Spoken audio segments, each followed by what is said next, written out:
It's 11 o'clock at night when Nadia's phone lights up. She's been asleep for almost an hour, or trying to be.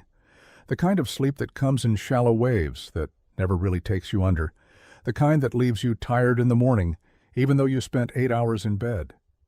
She's been sleeping like this for months now, since him. The name on her screen is one she hasn't let herself say out loud in a long time. Marcus. One word, just her name. As if no time has passed.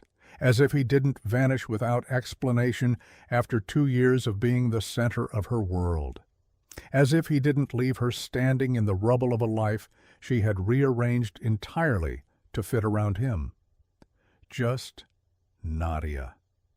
And the terrifying thing, the thing she will lie awake until 3 a.m. trying to understand, is that some part of her, some deep and embarrassingly alive part of her, feels something close to relief.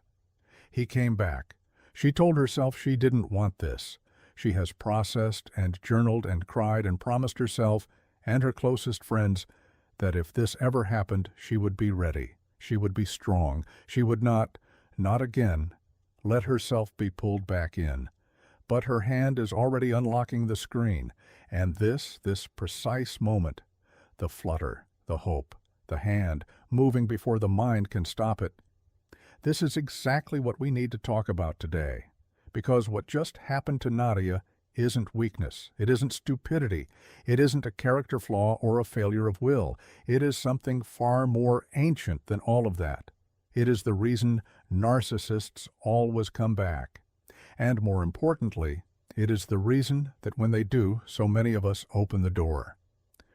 There is a phenomenon in psychology that has been given many names. The clinical term most often used is hoovering, named, with a kind of bleak poetry, after the vacuum cleaner.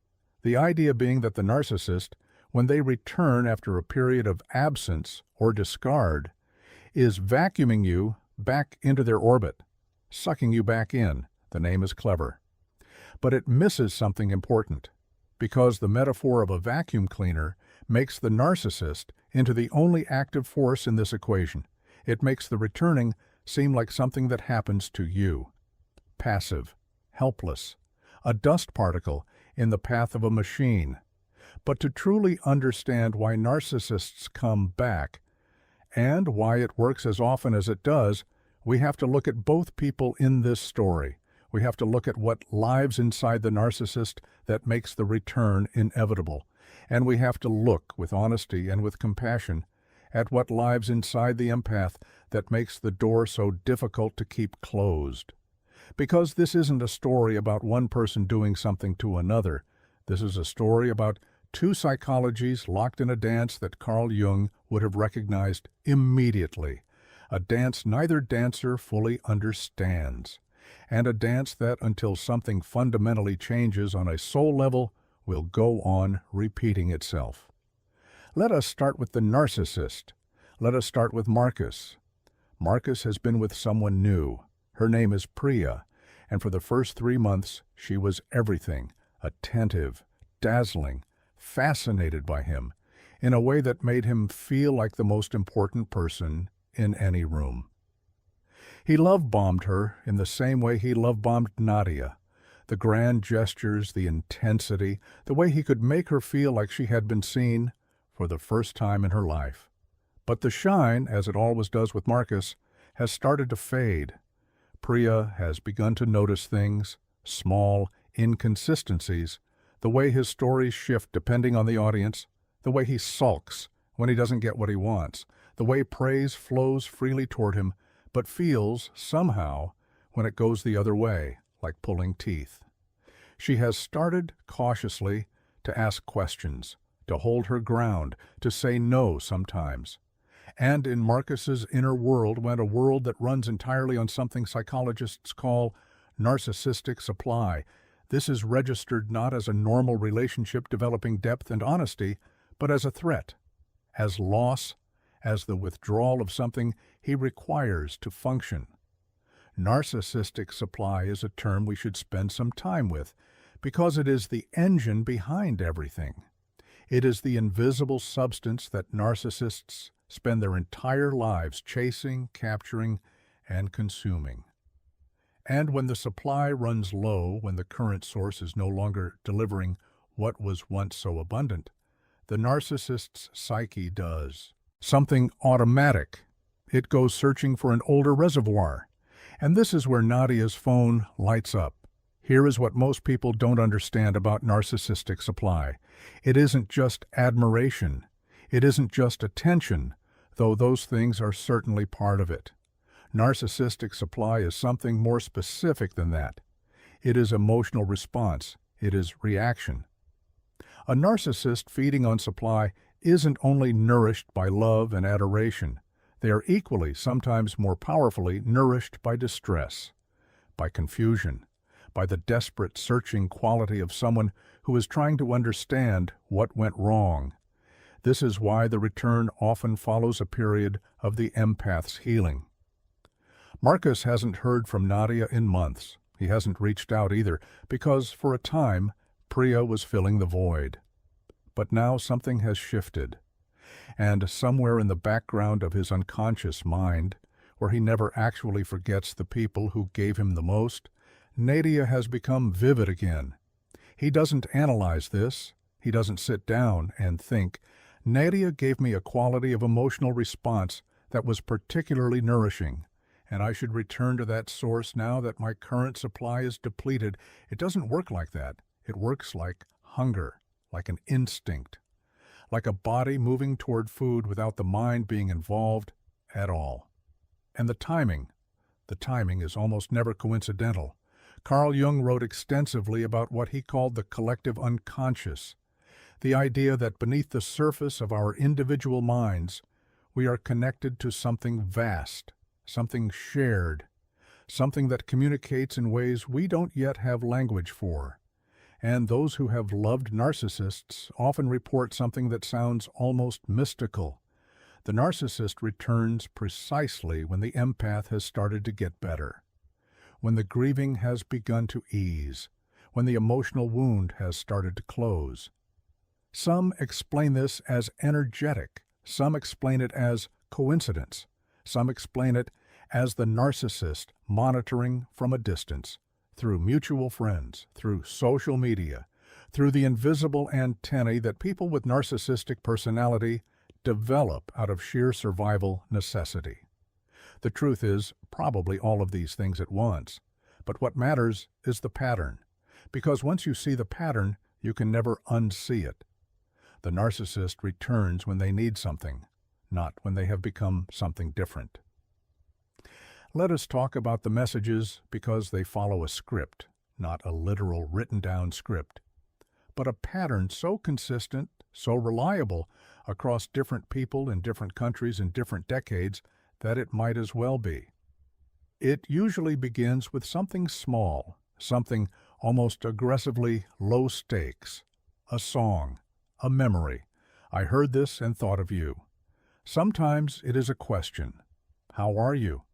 I've been thinking about you lately. Sometimes, in the more dramatic cases, it is something designed to create immediate concern, a vague mention of an illness, a loss, a crisis. Something that will activate the empath's most instinctive response, because a narcissist who has spent any time with you knows your emotional reflexes better than almost anyone.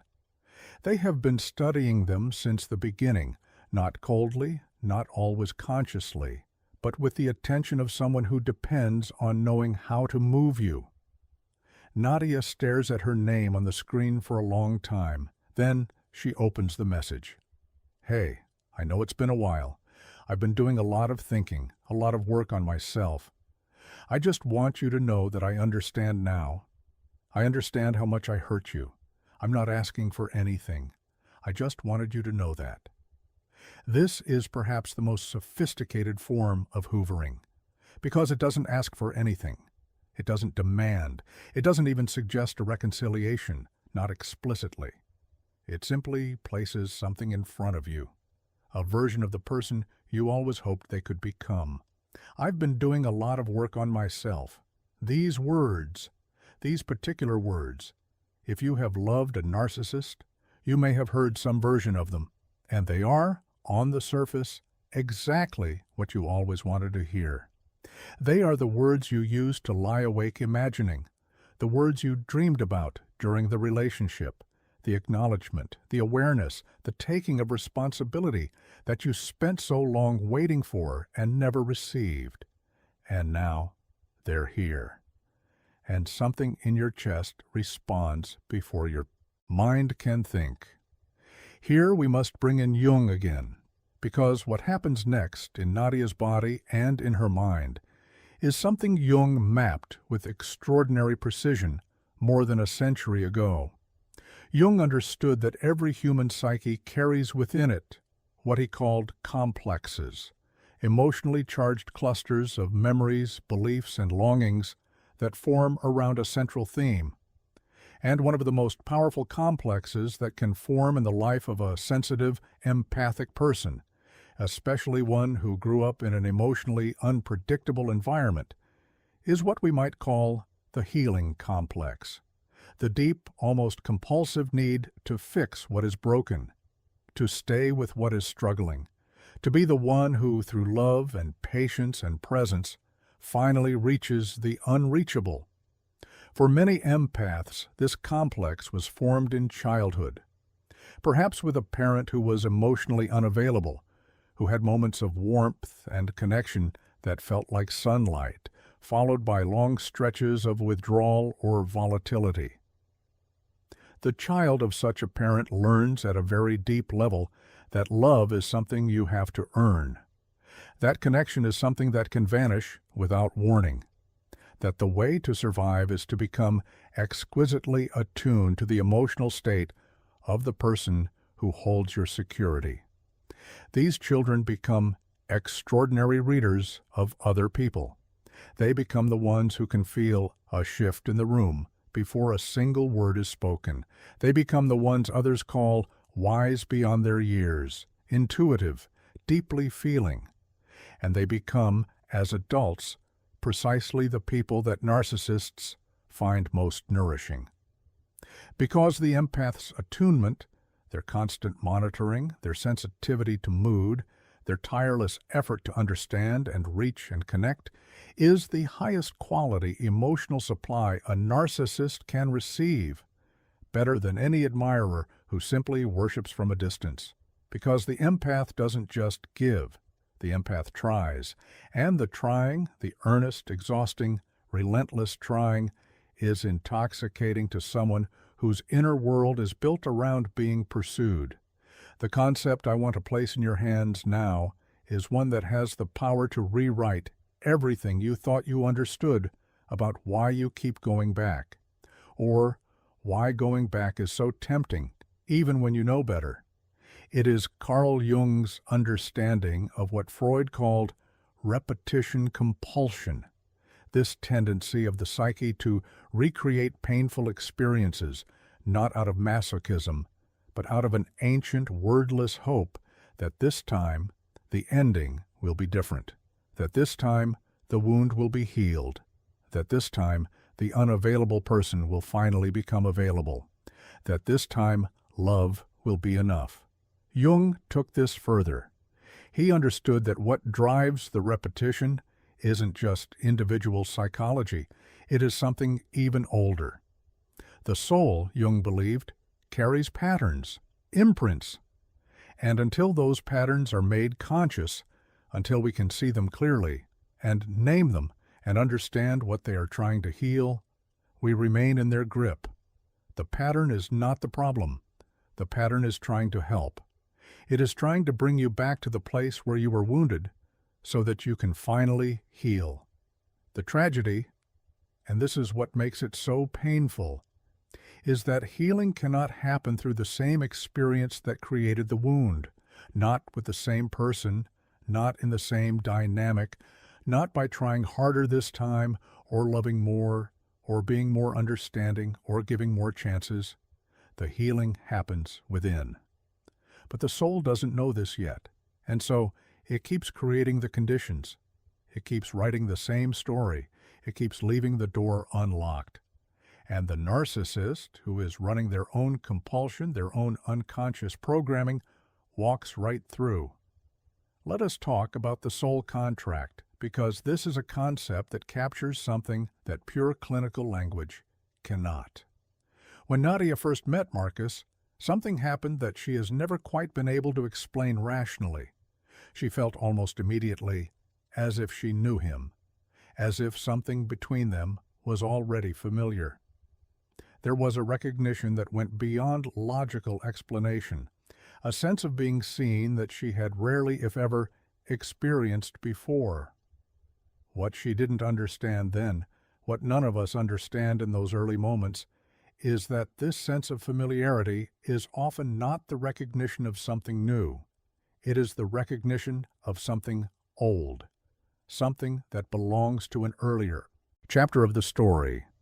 The feeling of meeting a narcissist and sensing an immediate electric connection is so often the soul recognizing a pattern it has lived before, recognizing a wound it carries, recognizing in a way that bypasses conscious thought entirely that this person and this relationship are going to bring something very important to the surface. Soul contracts, as a concept, belong to the language of the spiritual rather than the clinical, but they point to something real, the sense that certain relationships arrive in our lives not by accident, that the people who hurt us most are, in some profound and terrible way, the teachers we needed, that the wounds they create are the very wounds we came here to transform. This doesn't mean the abuse was deserved. It doesn't mean the narcissist was sent by the universe to help you. Narcissists are not spiritual teachers who have chosen a difficult role for your benefit. They are wounded people running from their own emptiness, leaving damage in their wake. But the lesson, the soul's lesson, is real, and the narcissist's return is part of the lesson. Because when they come back, they are not coming back changed. They are coming back to offer you the same exam paper that nearly destroyed you the last time. The same test, the same invitation to lose yourself, to dissolve into someone else's need, to abandon your own center in the pursuit of an approval that will never finally arrive. And the question, the only question that matters, is whether you can finally, this time, give a different answer. Let us talk about what "I've changed" really means when a narcissist says it, because sometimes they believe it. This is important to understand. True narcissistic personality disorder exists on a spectrum, and some people who carry narcissistic traits are not purely calculating, not purely conscious in their manipulation. Some of them return genuinely believing that something in them has shifted. They've had a hard few months. They've felt things they don't usually let themselves feel. They've missed the person who understood them in a way no one else quite has. And all of that may be real. But missing someone is not the same as having changed. Feeling remorse is not the same as transformation. And the sincerity of the feeling in the moment doesn't mean that the same patterns won't reassert themselves the moment the relationship resettles into its old grooves. Real psychological change, the kind that would make a relationship with a narcissist fundamentally different the second time, requires years of dedicated inner work. It requires the willingness to face the shame at the center of the narcissistic wound, which is perhaps the most unbearable thing any human being can do. It requires the dismantling of defenses so deeply built they feel like identity. It requires, in Jungian terms, a genuine encounter with the shadow, with everything they have refused to see in themselves, sustained not for days or weeks, but for years. This doesn't mean it's impossible, but it is rare. And it is never accomplished through a text message sent at 11 o'clock at night. "I've changed" is a statement about the present moment. "I've changed" is what Marcus feels when he reaches for his phone. Because in that moment, in the warmth of the memories he's carrying, he does feel different. He does feel something close to remorse. He does miss the version of himself that existed in the early days with Nadia, when things were easy, when she was radiant with hope for him, when he was, for a brief time, the person she believed he could be. But feelings are not architecture. The house is still the same house. The foundation is still the same foundation. And within weeks, sometimes within days, the old walls go back up. Nadia writes back. Of course she does. Because she is not weak. Because she is not foolish. Because she is a human being who loves someone and who carries, in the most honest place in herself, the hope that love can be enough to change things. She writes back because she is an empath, and empaths feel the pain of others as if it were their own. She writes back because something in her still believes she failed him, that if she had just been more patient, more understanding, less demanding, if she had found the right words, the right way of reaching him, something might have been different. This is one of the narcissist's most lasting gifts, the gift of misplaced guilt. By the time a relationship with a narcissist ends, the empath has usually internalized the blame entirely. The narcissist deflected every conflict, reframed every criticism, turned every complaint back on the one who raised it. And over time, the message becomes the empath's own inner voice. It was my fault. I pushed too hard. I expected too much. I wasn't enough. And so when Marcus says he's changed, when he implies that time and reflection have shown him where things went wrong, something in Nadia hears not just his words, but the relief of finally being believed, the relief of finally being met with understanding rather than deflection. What she doesn't see, not yet, is that this understanding is carefully, if not always consciously, calibrated to unlock exactly that response. There is a particular kind of pain that belongs specifically to the second chapter of loving a narcissist. The first time, you didn't know what was happening. You had no map.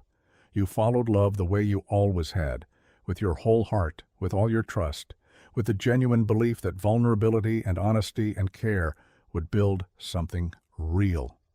The second time, you know, or you half know, you know enough to be afraid. And the fear is woven into everything. Every moment of warmth is shadowed by waiting for it to turn. Every word of tenderness carries the ghost of the same words spoken before and how they eventually ran dry. This knowing, this half-knowledge, is its own kind of suffering. Because you can no longer lose yourself in it completely. But you can't quite stand back from it completely either. You are in between, 1 foot in the story, 1 foot watching the story, hoping, dreading, caught. And in that in-between space, something important happens. Something that, if you can bear to look at it rather than flee from it, carries the seeds of everything you've been trying to grow. What you are feeling in that in-between space is the beginning of consciousness, the beginning of seeing the pattern from outside the pattern, the beginning, barely, of choosing. Jung called this the process of individuation, the long, difficult, sometimes agonizing process of becoming truly yourself, of separating the self you actually are from the selves you were taught to be, from the roles you've played in other people's stories, from the wounds that became your personality because you had no choice. And it almost always passes through exactly this kind of moment, the moment where you are tempted, fully, humanly, with your entire history pulling at you. And you have to make a choice that no one can make for you. Let us talk about what the narcissist is really seeking when they return, because beneath the level of supply and psychology and strategy, there is something almost unbearably human. The narcissist is running from something that has no name in their vocabulary. They don't have language for it because they've spent their entire life building defenses specifically so they would never have to feel it. But when they reach for the phone and type the message to the person they left, whether it's Nadia or someone like her, what is driving that hand is not strategy, not always, not entirely. What is driving that hand is the terrifying, suffocating feeling of emptiness that descends when the usual defenses fail.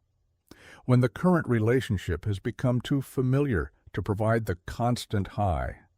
When solitude has gone on long enough that the noise starts to quiet and something underneath begins to surface. Narcissists, particularly those with deep personality disorder, live in a perpetual flight from their own interior. Their inner world is not a comfortable place. It is a place built around a wound that was usually created very early, when the child learned that being seen truly, being known fully, was dangerous, that love was conditional, that the self, the real self, was somehow not enough, would never be enough, and therefore had to be hidden, had to be replaced with something bigger, brighter, more impressive. The false self, the persona of grandiosity, of charm, of exceptional specialness, is not a costume chosen for manipulation. It is a survival structure. It is what was built over the wound so that the wound would not be fatal. And when it cracks, when the supply runs low and the defense is thin and the emptiness rises, the narcissist reaches for the last thing that made the emptiness go away. Not love, not connection, not even the person themselves, the feeling, the reflection, the experience of being seen a certain way. Nadia looked at Marcus as if he were extraordinary. And when you have spent your entire life believing on some level that your worth depends on being extraordinary, that love is only possible for the exceptional version of you, never the real one, being looked at that way is not just pleasurable. It is existential. It is the only thing that makes the world feel survivable. The trap, and this is the part that matters most for anyone sitting with a lit-up phone right now, is this. You cannot fill an interior wound from the outside. You cannot love someone into choosing themselves. You cannot be present enough, patient enough, understanding enough to reach the wounded child beneath the false self, because that child has been hidden from everyone, including especially the narcissist themselves. And the more you try, the more you offer yourself as the solution, the more you become the supply, not the relationship, not the love, the supply. The trap is not that you love them. Loving them is human and honest and true. The trap is believing that your love is the variable that determines the outcome. It isn't. The outcome is determined entirely by choices the narcissist has to make alone, in private, in the place they are most terrified to go. And no amount of your presence, your patience, your beautifully offered second chances will take them there. Only they can choose to go there, and most never do. This is not a condemnation, it is a grief. One of the purest, most difficult griefs a human being can carry, the grief for the person they could have been, for the love that deserved to be what it was promised to be, for the version of the story that never got to be written. But grief, real grief, can only begin when we stop trying to rewrite it. Here is what the second return tells you that the first could not. It tells you that the pattern is real. The first time might have felt like a misunderstanding, a failure of communication, a bad match of timing, a love that simply needed better conditions. The first time you could tell yourself a story in which you had simply not yet figured out the right key for the right lock. But the second return, the fact that they left and came back with the same words, came back with the same timing, came back at the same point in your healing, this is the universe handing you the most important piece of information it knows how to give. There is no key, there are no right words. There is no version of you that would have made this into a different story. The pattern is the answer, and the pattern is asking you, quietly and with great tenderness, to stop trying to solve it and start trying to see it. Nadia sits with her phone in her hands for a long time. She types and deletes 4 different responses. She cries, not the explosive crying she did in the beginning when everything was raw, but the quieter, more ancient crying that comes from somewhere deeper than feeling. The crying that happens when you know something you don't want to know. She knows. Not everything, not all at once. Not in a way that makes the wanting disappear, but she knows enough now to feel the difference between who she is and the pull she's feeling. She knows enough to recognize that the flutter in her chest when she saw his name is not the same as a truth. It is an old song. It is a pattern wearing the costume of hope. And for the first time, sitting in the dark holding a phone she isn't yet sure what to do with, she is able to watch the pattern without entirely becoming it. This is the beginning of something. Jung spoke of a moment in the process of individuation that he called the encounter with the self. That vast, deeper dimension of a person that is larger than the ego, larger than the wound, larger than all the patterns and roles and adaptations. The self, in Jung's framework, is what you really are when everything that was layered on top of you is finally peeled away. It is the part of you that was never actually wounded, only covered. And encounters with the self almost never happen in comfort.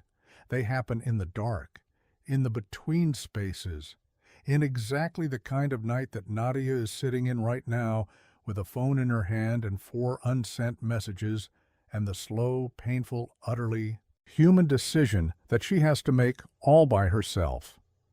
The narcissist's return is not the end of the story. The narcissist's return is the invitation to finally write a different ending. Not because they will change, not because love will win, not because the soul contract is finally being honored, but because you have changed, because the person sitting in the dark tonight is not the same person who answered the first time. She has been through the fire. She has lost things she thought were essential and discovered they were not. She has survived what she was certain would unmake her.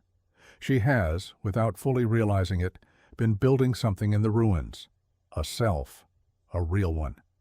Not the self shaped by someone else's need, the self that belongs to her alone.